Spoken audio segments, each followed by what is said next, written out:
Alpha காதலன் அத்தியாயம் 25. ஒரு மாதம் முடிந்து போனது.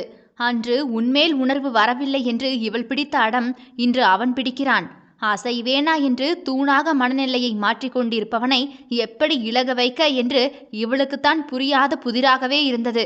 இப்போது வெளியே அவனின் கார் ஹாரன் சத்தம் அடித்தது. மகளோ அப்பா என்று வெளியே ஓடப்போக கபார் என்று மகளை இடையிலேயே அமுக்கி பிடித்து கொண்டவள், நல்ல அப்பா புள்ள, அம்மாவோட அப்பாவை செட் பண்ணி விடுவோன்னு இல்லாம அக்கறையே இல்லாம இப்படி அவர் கூப்பிட்டதும் ஓடி போற. இங்கே இரு, இன்னைக்கு நீ வேணும்னா அவர் வீட்டுக்குள்ள வந்துதான் ஆகணும். மகளோ தாயின் கையை கடித்து வைத்துவிட்டு ஓடிவிட்டது. சேட்ட சேட்ட, நான் வேணுமா அப்பா வேணுமான்னு கேட்டா மறுப்பே இல்லாம அப்பாதான்னு சொல்லிடுவா போல இருக்கு. அப்பா, இவ போல அப்பா பிள்ளைய வளர்க்கவே முடியாது போல என்று அழுத்து கொண்டாலும் கூட அவன் போல் பிள்ளையை பார்த்து கொள்ள யாராலும் முடியாது. வலியன், போயிடாதீங்க, ஒரு நிமிஷம் என்று கையில் கப்போடு ஓடி வந்தவள் செயலில் பிள்ளையை தூக்கி பிடித்து விளையாடி கொண்டிருந்தவனோ தலையை திருப்பி மொழியை பார்த்தான். விசேஷமாக மொழி இன்று பட்டுச்சேலையை கட்டியிருந்தாள். கழுத்தில் குட்டியாக ஒற்றை டாலர் போட்ட பதக்கம், தலையில் குளித்த டவல் கட்டி நின்றாள். சொல்லு மொழி.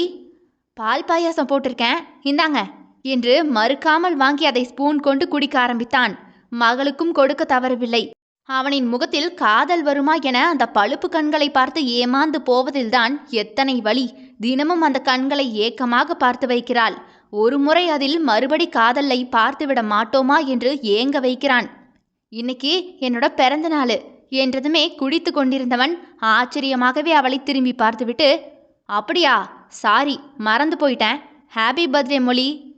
என் பிறந்த நாள் மட்டும் மறந்து போயிட்டீங்களா, இல்லை என்னையுமே மொத்தமாக மறந்து போயிட்டீங்களா? இப்போதெல்லாம் அடிக்கடி நான் உன் காதலி என்று அவள்தான் ஞாபகப்படுத்த வேண்டியதிருக்கிறது. என் பிறந்த நாளுக்காக கோவிலில் சிறப்பு பூஜையெல்லாம் பண்ணுவீங்களா? அது பைத்தியக்காரத்தனத்தில் ஏதாவது செஞ்சிட்டு இருந்திருப்பேன். இப்போவும் அதே மாதிரி சின்ன பிள்ளைத்தனமாக சுத்த முடியுமா? மெச்சூரிட்டியாக நாம தான் மாறிக்கணும். Bye happy birthday. பாயாசம் நல்லா இருந்துச்சு. பாயாசம் நல்லா தான் இருக்கும். ஆனால் நீங்கள் பண்ணுறது எதுவும் நல்லா இருக்கிறது போல தோணலை மிஸ்டர் வலியன். ஏன், என்னாச்சு? அது உங்களுக்கே தெரியும், நான் சொல்ல தேவையில்லை. நீங்கள் என் பேரில் பூஜையெல்லாம் பண்ண வேண்டாம். நான் சிறப்பு பூஜைக்கு தயார் பண்ணியிருக்கேன். என் கூட வந்து ஈவினிங் ஜாயின் பண்ணிக்கலாமே. ஓ சாரி மொழி, ஈவினிங் எனக்கு ஒரு மீட்டிங் இருக்குது என்று நாசுக்காகவே அவன் மறுக்க, இதே இடத்துல உங்கள் மக கேட்டிருந்தா மறக்காமல் அப்படியே சரின்னு சொல்லியிருப்பீங்களே. அப்போ நான் உங்களுக்கு வேறதான் இல்லை, சரி வர வேண்டாம் என்று கம்மிய குரலில் நின்ற அவளுக்கு பதில் சொல்லாமல் வலியன் மகளை அழைத்து கொண்டு போய்விட்டான். தன் காதல் நிலை உணர்ந்து மறுபடியும் காதல் கொள்வான் என்று நம்பிய மடத்தனத்தை என்ன என்று சொல்வது? மாலை வருவான் வருவான் என்று கோவில் வாசலிலேயே பூஜை தட்டோடு நின்று கொண்டே இருந்தாள். கோவில் நட சாத்த போறேம்மா. இருங்க சாமி, என் புருஷன் வரேன்னு சொல்லியிருக்காரு, இதோ வந்துருவாரு.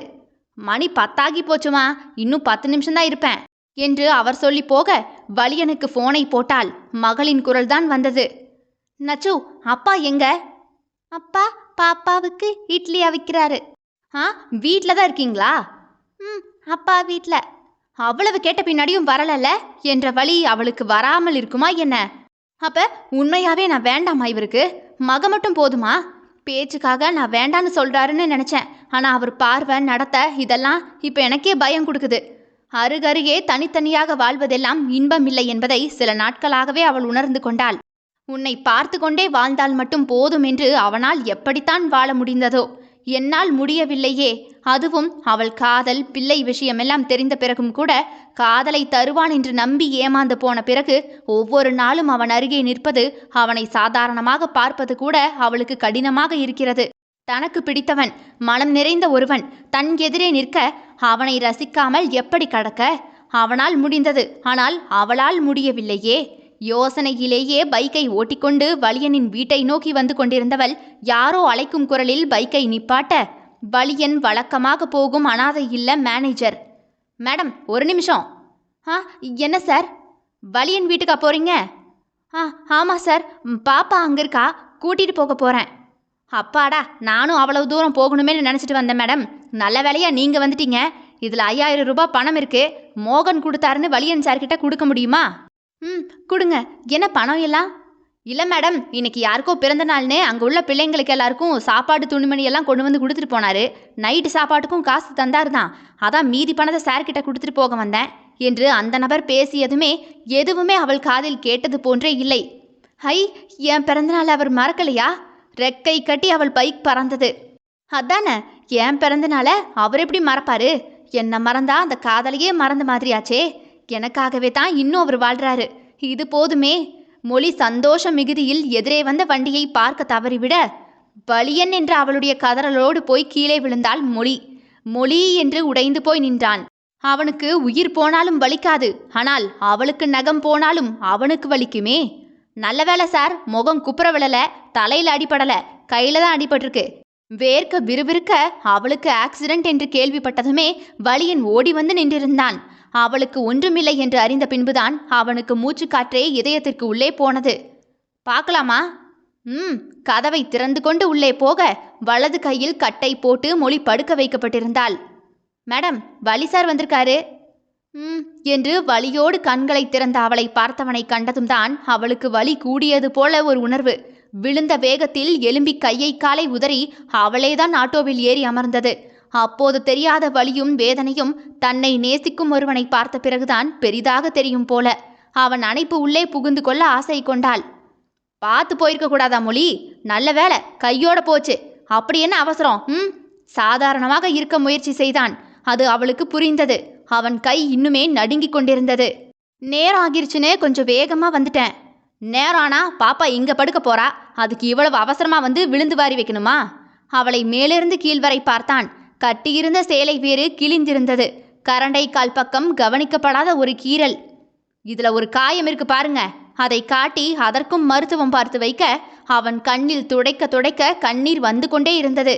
எதிர்காலத்துல வந்தீங்களோ மிஸ்டர் வலியன்? அடிக்கடி கண்ணு கலங்குது என்று சற்று கேலியாகவே அவள் கேட்க, அது டஸ்ட் எதுவும் பட்டிருக்கும் போல. சட்டையில் மீண்டும் கண்ணீரை துடைத்து கொண்டான். அவளுக்கு வலித்தால் அவனுக்கு 1000 மடங்கு வலிக்குமே. இவங்க வலது கையை 10 நாளைக்கு நகட்டவே கூடாது வலியன் சார். எந்த வேலையும் செய்ய வேண்டாம், கம்ப்ளீட் ரெஸ்ட் எடுக்க சொல்லுங்க, கூடவே இருந்து பார்த்துக்கோங்க என்று மருத்துவர் கூறிவிட்டு டிஸ்சார்ஜ் செய்ய, ஓகே வலியன், இவ்வளவு மெனக்கிட்டு எடுத்து வந்து எல்லாம் பார்த்துக்கிட்டதுக்கு ரொம்ப நன்றி. ஆட்டோ பிடிச்சு விடுங்க, நான் வீட்டுக்கு போய்க்கிறேன்.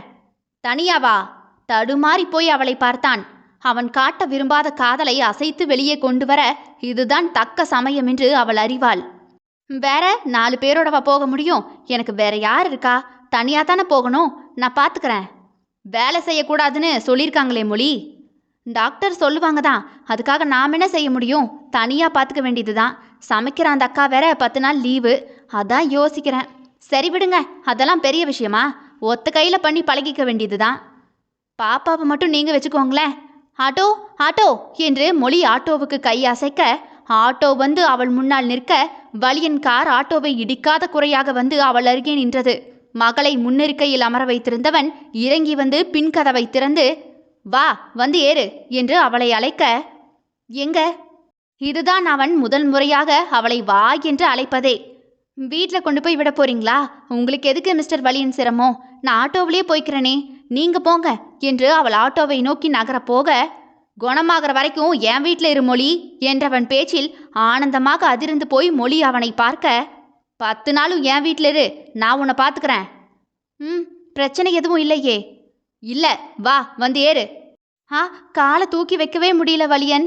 அவள் காலை பிடித்து கொண்டே முகத்தை சுருக்க தன் கையை வலியன் நீட்டி, வேணும்னா புடிச்சுக்கிட்டு ஏறி உட்காரு மொழி என்றவன் கையை இனி விடுவாளா அவள்? அவன் உள்ளங்கை உள்ளே சிக்கென்று கையை இறுக்கி கொண்டாள்.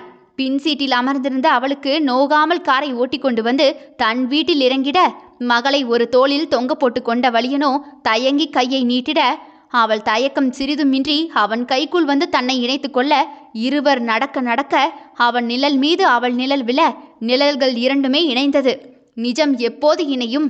கண்ணாம்பூச்சி ஆடும் காதல் சீக்கிரத்தில் நிஜங்களை இணைய வைக்கும். தொடரும் அடுத்தடுத்த அத்தியாயங்களை தினமும் இரவு 7 மற்றும் 9 மணிக்கு கேட்க தவறாதீர்கள் மக்களே. ஆல்ஃபா காதலன் விடைபெறுகிறேன். நான் உங்கள் ஆர்ஜே தியா.